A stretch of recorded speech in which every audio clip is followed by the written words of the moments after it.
Hey everybody, welcome to the Sports Newscast Report. My name is Jim Parsons. It is episode 101. It is Friday, June 12th. We got SmackDown tonight and a bunch of news to get through today. Don't forget, join us on Talking Raw every Monday night where we dissect the show. We're going to have a Talking Backlash this Sunday, so after the pay-per-view.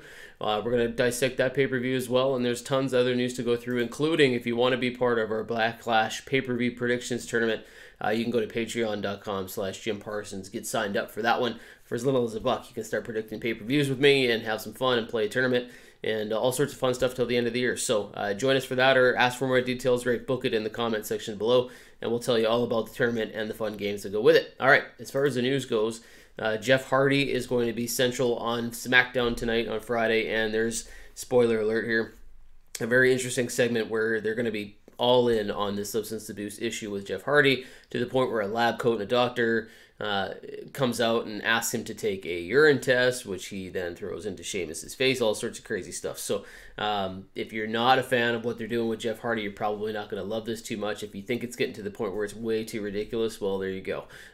So just a teaser on tonight's SmackDown episode involving Jeff Hardy. Luke Gallows was on a recent podcast with Tama Tonga, and he talked about NXT and AEW and how neither one of them would exist if it wasn't for the Bullet Club, which he was a member of in New Japan. Interesting statement considering that while the Bullet Club was really popular, you'd have to think that maybe both NXT, maybe not as much AEW to some extent, would have existed and survived anyway. But it was an interesting comment by Luke Gallows for sure. Renee Young has talked a little bit about her experience with Raw and the commentary team and basically said that they left her out stranded on her own. They brought her in as a part-time commentator. She did okay. They asked her to do the full-time thing. She wanted to accept the role and be the first woman to do it successfully, but then they just basically bailed on her. Nobody had time. Nobody had the desire to really help her improve, and she didn't think she was all that good at it. So she eventually didn't like the job very much, which is why she didn't stick with it. So interesting to see that WWE puts her in the place to do stuff, but then doesn't follow through and help her out, which is probably a main theme in WWE these days.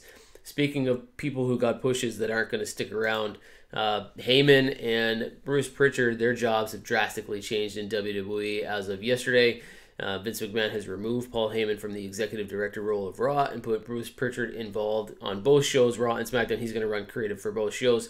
They call this the streamlining effect. Basically, they want to take both their writing teams, put them into one big deal, and Pritchard's going to run both. So my question for you today is this. Is this a good decision? Who would you rather have run both shows, Paul Heyman or Bruce Pritchard? If you had to pick one of the two, who would you pick to run both Raw and SmackDown? Did they make the right call by having Pritchard do it, or do you think they should have had Paul Heyman? So put it in the comment section below.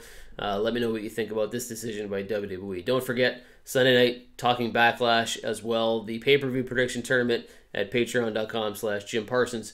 You can join us for that one. Like I said, as little as $1, you can get going on pay-per-view predictions with us here at TS and have some fun with the pay-per-views. Otherwise, we'll talk to you on Sunday night after the pay-per-view, and of course, Monday night for Talking Raw. Thanks, guys. Have a good weekend.